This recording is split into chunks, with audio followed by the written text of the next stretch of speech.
Bismillahirrahmanirrahim. Assalamualaikum warahmatullahi wabarakatuh. Selamat datang kepada para mahasiswi Alauddin Makassar angkatan 2018. Semoga apa yang diceritakan oleh kawan-kawan mahasiswa baru bisa tercapai di kampus Alauddin Makassar yang memiliki jargon sebagai kampus peradaban.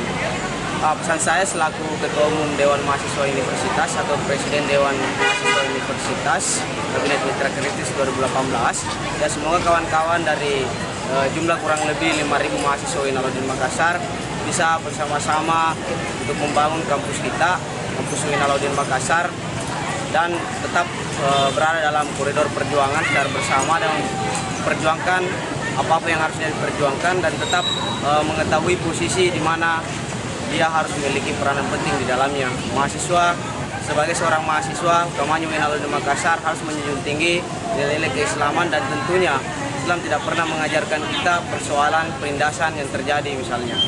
Jadi itu saja, semoga kawan-kawan mahasiswa baru bisa enjoy, bisa menikmati pembelajaran yang ada di Alauddin Makassar, dan kawan-kawan pengurus lembaga sangat berharap kepada para mahasiswa untuk kemudian berpartisipasi di lembaga mahasiswa Alauddin Makassar, karena yang bisa membangkitkan lembaga yang akan melanjutkan tongkat estafet perjuangan di kelembagaan itu adalah adik-adik dari angkatan 2018 tentunya. Terima kasih, sekian dari saya. Billahi taufiq wal hidayah. Wassalamualaikum warahmatullahi wabarakatuh.